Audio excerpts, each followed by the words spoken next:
Tom Ford 喺日本賣大好多，認住你自玻璃樽嘅，香港嘅售價係980蚊。我喺日本買咧，就今次係買咗咁多粒打量嘅萬用粉。你個簡單嘅總結，呢集入邊我最推介俾各位觀眾嘅咧，就係你最近好中意嘅玩意啊！今次買咗2盒。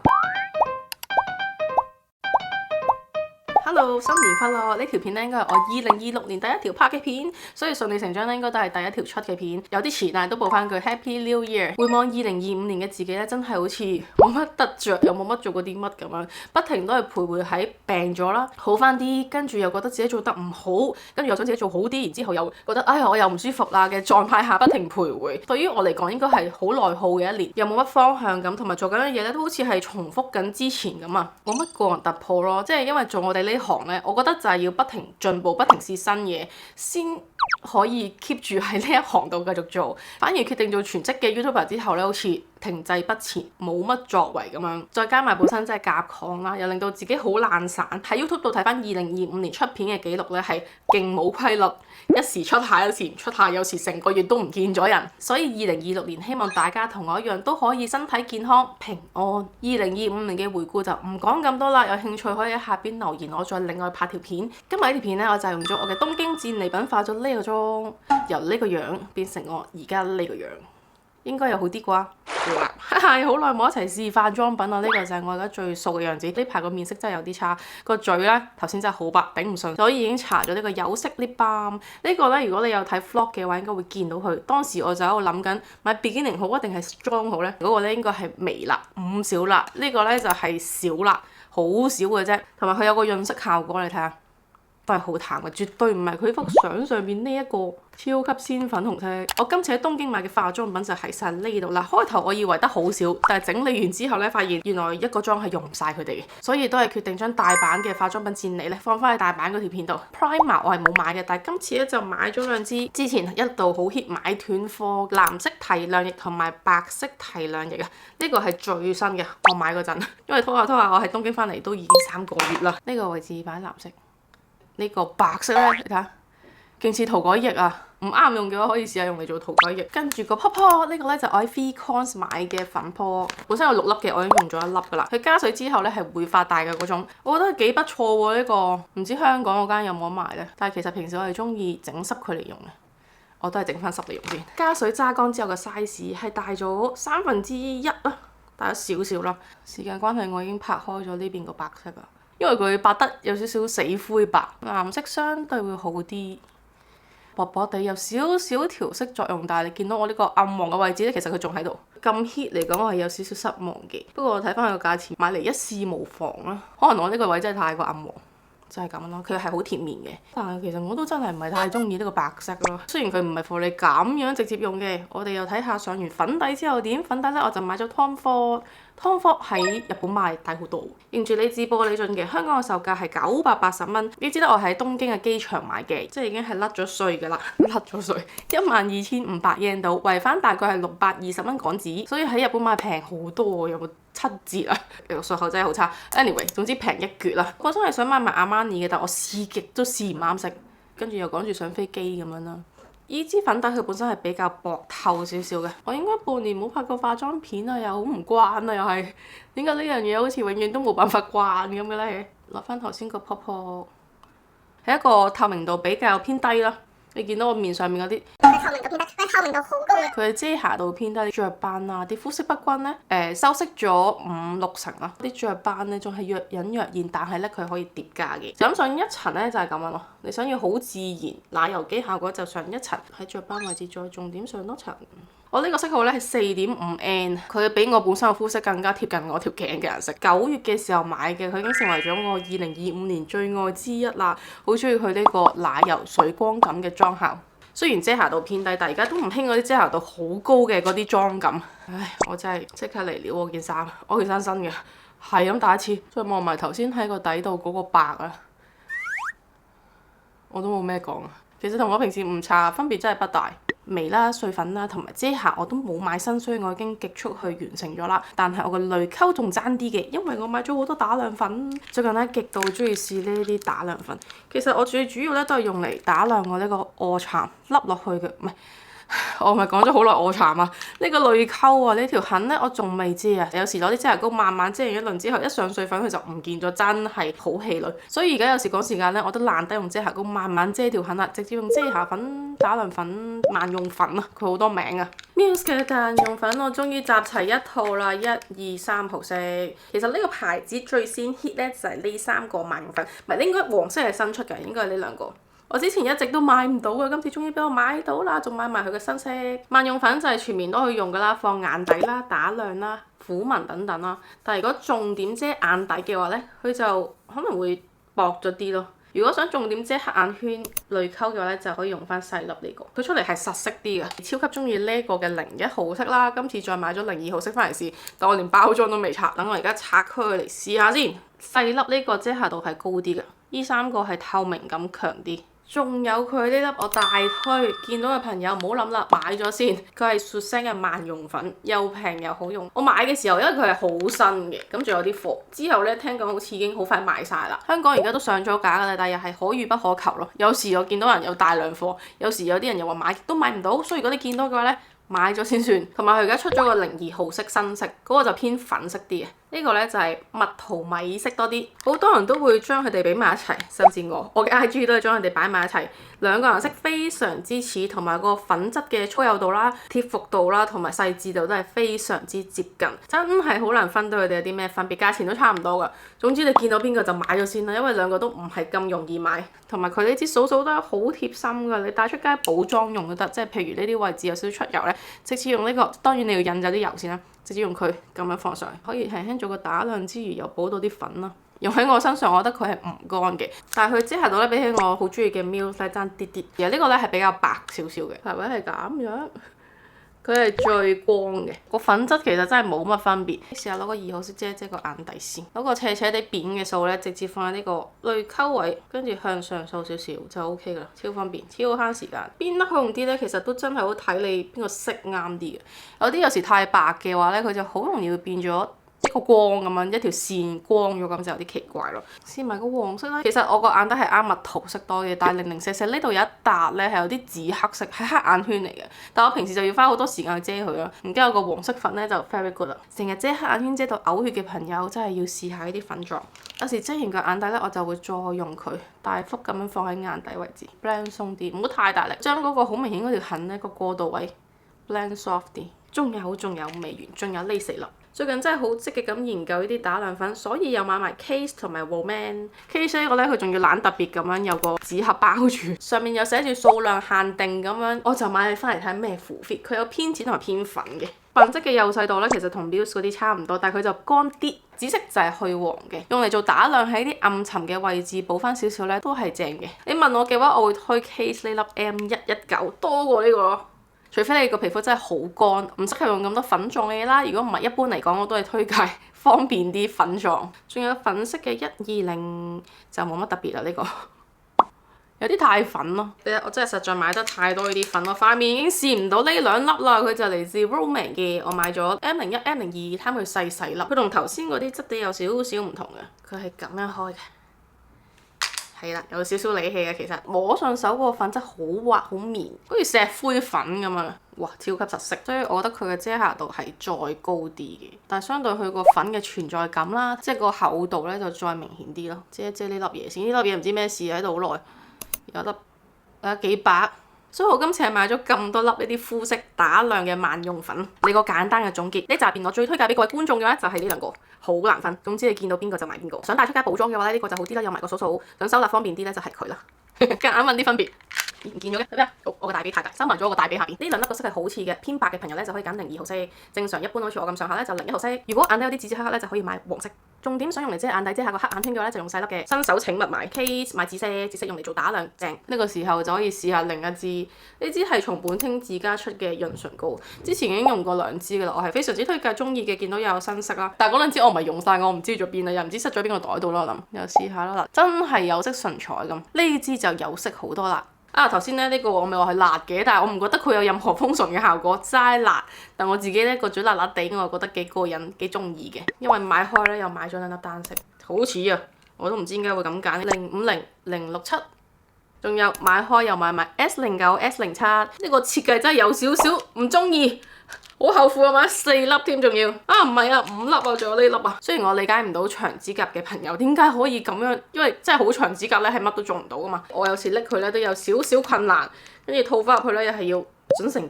佢喺個專櫃上邊咧係好靚嘅，勁多粒咁咧，你就好忍唔住好想買。同一個設計咧，仲有 MJ， 我又買多咗粒啦。不過咧，因為 MJ 呢個頭大啲，所以佢上上落落都係容易好多咯。Case 呢兩粒咧就係放眼尾噶啦，呢粒咧就即係重點做個主色都 OK。仲有 Muse 嘅打亮粉，又係見佢細細粒，睇下如果好用嘅話咧，可以放喺我嘅旅行化妝袋度。雖然我去旅行嘅化妝袋已經有好多候選佳麗。哇，靚喎！我自己都未用啊呢個。哇，好靚喎！冇誇張，好自然喎。我咁樣一嘢大範圍掃喺個鼻梁都唔會覺得好假。不錯，呢個可以買。我手上呢個 SP01號色，佢真係 highlight 嚟嘅，係 mini highlight。哦，佢咪真係我本身覺得大嗰粒嘅細版咯，係咪啊？等我睇下先。我已經差唔多集合咗呢個牌子好多嘢咯。用開呢個咧係02號色，呢個 SP01仲靚喎。呢粒我都好中意嘅，擺喺我嘅化妝台最當近嘅位置，使用度都高㗎，少粒陷。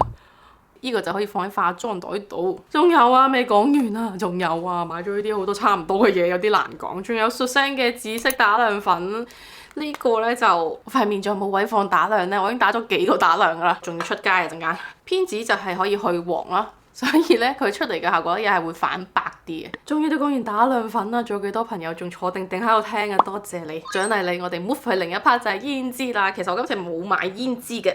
我都唔知點解我冇買胭脂，但係買咁多萬用粉、光影粉都有幾個。呢支咧佢係嚟自 Case 嘅，但係 Case 嘅專櫃係冇嘅應該，因為咧佢係喺 Donkey 攬上面勁平，好似唔知300 yen 定500 yen 咁樣啦。純粹八卦買嚟試下嘅啫。我而家咧其實塊面上面咁多粉，我仲上呢個膏狀胭脂好危險啊！試下啦。哇，咁快有色嘅，好似有少少，但係又唔係好覺咁啊！喂，佢冇整走我個粉底喎。不過我自己都好輕手，大家去當期咁啱遇到就可以買啦。但我唔肯定佢倉底貨定咩事，搭埋牆咁樣劈晒出嚟㗎。試埋用喺個嘴度，佢都幾滋潤嘅，所以佢啱啱冇推走我個底妝咧，我有少少驚喜。好透明嘅顏色，偏橙啲嘅，但係一踩喺個嘴度佢就真係好淡嘅色啊！成支碌上去。我個下巴到底而家有幾多層嘢喺度？哇，幾好喎！呢個用嚟上面，上嘴就普通啦，但係上面係超級融入個底妝啊，相處得非常好。終於嚟到眼妝嘅部分啊！原來我係有買胭脂，係喎，我都真係唔記得咗啊！今次買咗2盒，呢個咧就係陰影，有冇陰影啊？睇下先，呢個組合啦，一個光影胭脂，跟住搽眼嘅。如果你化啲日係好自然淡嘅妝咧，1盒就搞掂晒噶啦。佢另外有啲組合咧，呢個色係可以做埋呢啲陰影嘅，少少地放喺呢度。好似鮮得滯添，細盒呢個咧就係眼影組合，超級出色㗎，佢係輕輕一揩。OK， 仲有 Sula 特登留咗個盒，唔知點解。啱啱嗰轉大版咧，我就係帶咗佢㗎啦。自然大地色眼影盤，1年4季都可以用到，非常之百搭。仲有最後呢盒咧就Luna Soul 呢盒眼影盤咧就係16號色，佢都係非常之出色㗎。我都係求其找嘅啫，尤其是呢個閃粉啡咧好靚，佢係好淡嘅啡色，但係咧上面啲閃粉係帶綠色、紫色咁嘅。化翻我上次喺大阪嗰個眼妝啦，唔知大家有冇發現我最近或者大阪嗰次個眼妝咧，相對地比起之前嗰1-2年咧，又化翻深啲。大家都覺得我好似精神翻喎，但其實係因為個眼妝濃翻啲。同一個顏色放埋喺眼底。我哋用埋呢盒啦，攞呢個橙色，放喺眼皮嘅中間最貼近眼睫毛根部嘅位置，再慢慢向上 blend。咪先，我而家覺得個胭脂好一忽，呢個時候咧就可以用呢個萬用粉，輕輕將個邊緣掃翻 soft 啲，上眼皮嘅部分就完成啦。跟住咧就可以攞啲細啲嘅掃掃，攞個再深邃啲顏色，可以係頭先 Luna Soul 入邊呢個紫色啦，亦都可以係 Soul Mura 入邊最深嘅色，所以亦都可以係呢啲色啦。咁我就不如就用 Luna Soul 呢個啦，佢係最深色嘅。眼妝嘅重點啦，就係喺尾嘅位置落少少，眼頭呢個位有個睜大眼睛嘅效果，仲有眼尾呢個三角位都落啲，顏色唔係重點。個位置先係重點，呢個就係我上2年化嘅眼妝啦。呢個咧就係我最近中意化嘅眼妝。最後一個 step 就係做埋眼睛嘅打亮，我就攞Shineido呢盒啦，攞最淺呢個色。其實佢都唔係好亮，等我溝少少先，溝少少呢粒啊。放喺眼頭，大家化嘅時候咧都可以好似我咁樣咧，將塊鏡擺下邊。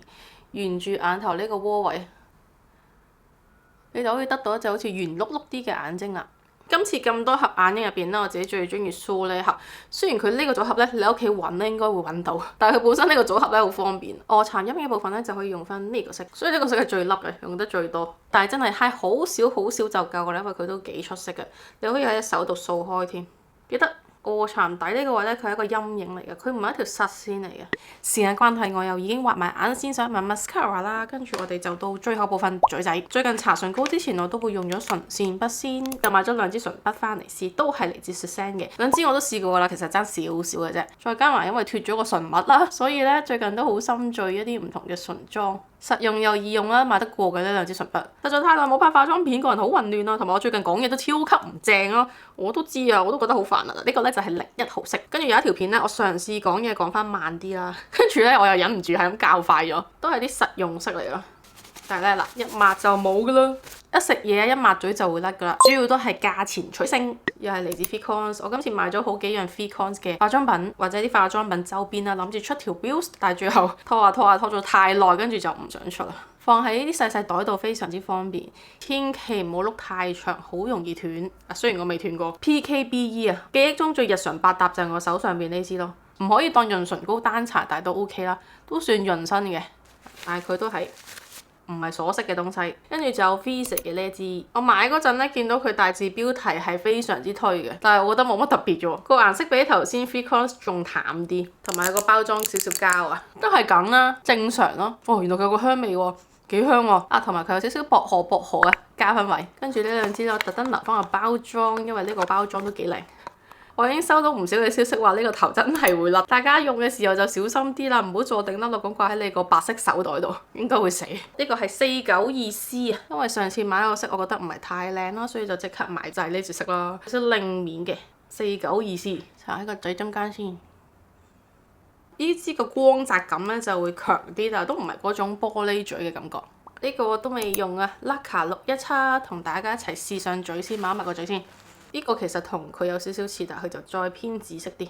呢個就偏玫紅色啲。其實大家見到個色就係嗰個色啊，唔使我特別形容啦。上咗唇又唔係太紫啫喎，係一個啱而家秋冬用嘅顏色，層層地得嚟又唔會太重。呢啲質地嘅唇膏咧，其實屋企都好多，不過有啲甩皮啊，唔知係佢甩皮定我頭先啲嘢甩皮啊。我幾中呢支係鎖色啲嘅，咁我而家攞紙巾，好似冇喎，少少啦，唔會白晒咯個嘴，可能未乾定啊，抹一抹隻手嗰啲睇下先。喺個手背度就見到啦，係有啲色留咗喺度嘅。最後兩支啦，呢兩支咧就係我最近好中意嘅玩意啊，就係我搽晒個靚嘴唇之後，再 on top 加個透明超級玻璃感嘅果汁唇膏，睇靚到，佢唔係單純透明㗎，見唔見到有啲珍珠感啊，勁靚咯！兩個都有少少唔同嘅，呢個咧係幻彩珍珠，呢個咧入邊就有啲紫色嘅閃閃，勁似前世嘅嗰啲油彩。搽翻呢支喺個嘴度先，唇嘅中間再溝多少少呢個，哦，勁靚咯！呢個真係，佢同以前嗰啲幻彩比咧，佢冇咗嗰種好銀嘅感覺。佢真係融入咗個嘴唇度咁，相對地咧，呢個上嘴反而仲舒服啲喎。呢個咧有少少漿嘅，因為佢結身少少咧，所以佢出嚟嗰個玻璃果汁嘅感覺咧，佢係會再出啲。呢個咧就係令得嚟主要玩嗰個幻彩色。最後幾樣唔係化妝品嘅東西試唔到俾大家睇啦，就係 mask 嘅呢個盒裝。每日朝頭早洗完面之後咧，就好中意敷一片，跟住去整嘢食，整下就除咗佢啦，跟住食晒嘢咧，我先再重新上過晒啲護膚品嘅。又買咗 Lululemon 嘅呢個粉紅色。試下啦，呢個主要係補水嘅，兩個都冇搽，因為要用晒屋企嗰啲先。有冇睇我條船河片啊？好多人冇睇，快啲去睇。我係一個靜電頭嚟嘅，尤其是着呢啲冷衫，我就會超級多靜電啊。呢個咧就係嚟自 Fitcons 嘅，勁大個頭咯。我覺得麻麻地，因為咧佢太濕啊，太一條條咯，唔自然咯。但係佢一條條唔自然得嚟咧，佢又唔係 hold 得好好喎，佢好容易會彈翻轉頭啊，所以呢支麻麻地。雖然好平，但係唔建議。跟住就到呢一支，一定要連翻個包裝俾大家睇，因為支支都差唔多樣。呢一支相對就好啲，佢嗰個定型效果會好啲。即係對於我啲頭髮比較薄嚟講咧，同埋少嚟講咧，我唔中意佢會濕咗一條條咁樣咯。我都係中意之前呢一個多啲。但係OK 嘅，因為佢好平㗎咋。眼睛有問題，所以買定啲日用嘅。佢係咁樣一包包一條條嘅，非常之方便。仲有呢個買咗咁耐，諗住攞俾個 friend 唔記得咗。呢個係一個即係 high 啲黑白頭髮嘅東西啊。其實我都有啦，出咗幾條啦，好彩我而家 highlight 咁樣，唔係好覺啫。繼續都係頭髮嘅東西，佢就一個白粉爽身粉咁嘅東西啦，放喺個頭就可以幫你吸走啲頭上邊嘅油啦。但係咧，佢都真係幾白下嘅，因為咧有時噴咧喺公眾場合噴嗰啲唔係幾方便啊，有時喺洗手間都唔係幾好意思咁啊嘛，咁就可以用呢啲粉咯。但係佢有個壞處就係佢會變咗白蒙蒙。上完啲粉之後咧，俾啲心機咁樣掃，瘋狂咁樣掃嘅，你會將你成個 set 好個頭鏟倒重來。但係有時 set 咗頭之後咧，佢係更加容易會變咗一條條啊！又反而唔用得佢喎，咁就要用翻噴嗰啲好啲咯。睇真啲啊，呢幅圖其實冇呃你嘅喎，你睇佢上面都係有少少白蒙蒙咁樣。應該就真係講晒啦。如果有漏啊，仲有呢個，呢個咧係上次袋其實想出現嘅，但係最後我都憑住我嘅良心唔加佢入去啦。呢個咧就係我喺士拉度買咗2盒眼影佢送嘅，就咁買一樣咧佢都有呢個袋㗎啦。但係買夠2個咧，佢就話送呢個袋。雖然我都唔知呢個袋用嚟做乜，但係咧佢話買多個就送我咁啊，有個藉口又買多盒啦。我覺得都 OK 嘅，幾實用嘅東西嚟嘅。比起之前嗰個背心型環保袋，我覺得佢實用啲咯。終於都完成咗一條東京化妝片啦！大家覺得今日呢個妝同平時嘅有冇分別啊？仲有朋友想睇其他嘅妝片，不妨留言。你哋唔留言或者少人講咧，我就真係會拍翻啲多人睇嘅嘢。始終我哋呢啲全職 YouTuber 都係要睇數據嘅，多啲人留言，多啲人支持嘅片咧，自不然就會傾向拍多啲嗰類嘅片㗎啦，係咪先？所以你哋嘅支持，你哋嘅 like 同埋留言都係非常之重要。好耐冇試過對住鏡頭講咁多嘢，我講嘅都講唔到呢句嘢。好耐冇試過對住鏡頭講咁長，我而家講嘢咧好似講唔多過20個字咁啊！你哋唔覺㗎？如果我俾翻原片你睇，你哋覺得情況有少少嚴峻喎？點解講極都講唔到？點解冇辦法順利完成講完啊？咧咁樣就係咁咯，即係將啲前後次序搞亂晒，即係又會將啲前後次序搞亂啦，跟住啲音咧又會掠過唔準啦。平時同朋友講嘢冇呢個問題，都掠嘅，但係冇咁誇張。我唔知啊，要問翻啲朋友先知。就係咁啦，希望大家中意今日條片，有啲咩想講喺下邊留言，一定你下條片再見，拜拜。哇，最順呢句。我想做個資料搜集，而家市面上有好多化妝片，極速咁啊化完個妝。我想知道有幾多朋友仲中意呢種一路講嘢一路慢慢化嘅妝，即係我都成日睇嗰啲片咧，搞到我自己都好急，好似咧講得太多口水，即係好想淨係講重點就算，但係有時一樣產品好難2言3語咁樣講完㗎嘛。